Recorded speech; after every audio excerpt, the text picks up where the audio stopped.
The legendary Rabah Madjer, a name synonymous with Algerian footballing glory, and a figure etched into the nation's sporting history, recently delivered a scathing critique, not of a single player's performance, nor a specific match outcome, but of the very foundations of Algerian football itself.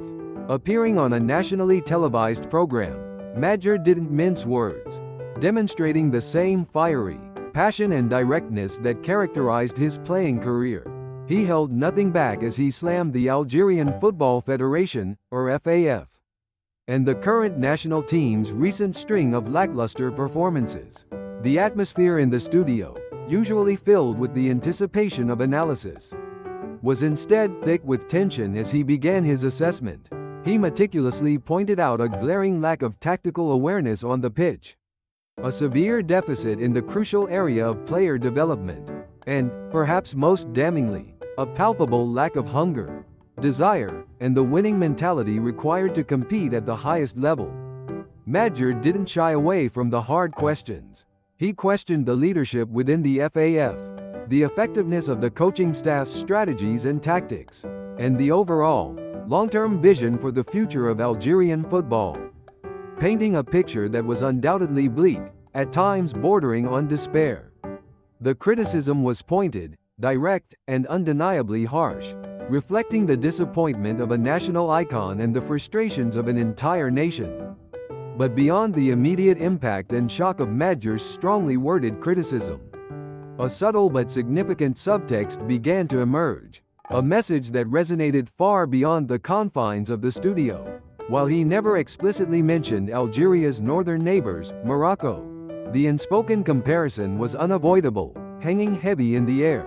Madjer's criticisms of Algeria's multiple failings served as a de facto acknowledgement, a painful and unavoidable recognition, of Morocco's burgeoning and undeniable success in the world of football.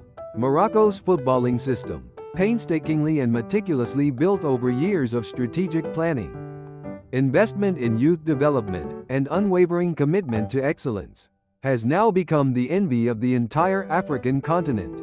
Their youth academies are flourishing, producing a steady stream of highly skilled and talented players. Their national team is a force to be reckoned with, consistently challenging and defeating some of the best teams in the world. And their strategic vision is undeniably clear, ambitious, and clearly defined for the future. Madjer, in his often blistering critique, inadvertently, but powerfully, highlighted the stark contrast that now exists. The problems he identified in Algerian football: the lack of a cohesive plan, the failure to adequately nurture and develop young talent, the absence of a pervasive winning mentality, and a lack of belief, are precisely the areas where Morocco currently excels. His words, though delivered with a heavy heart, were a tacit admission of defeat in this unspoken rivalry, a painful truth spoken out loud for the entire nation to hear. While Algeria grapples with continued internal struggles, political infighting, and systemic issues that seem to plague the federation, Morocco soars, fueled by a well-oiled machine of progress, innovation, and unwavering determination. Madjer's critique, therefore, transcended a mere assessment of the present state of Algerian football. It was a lament, a profound recognition of a shifting power dynamic in African football, and a poignant, almost heartbreaking, reminder of the long, arduous hours, the unrelenting dedication, and the unwavering commitment to excellence required to reach the pinnacle of the sport and achieve sustained success. His words resonate far beyond the confines of the television studio, serving as a powerful and urgent call for meaningful reform, and a desperate plea to recapture the glory days that once defined Algerian football and brought so much joy to the nation.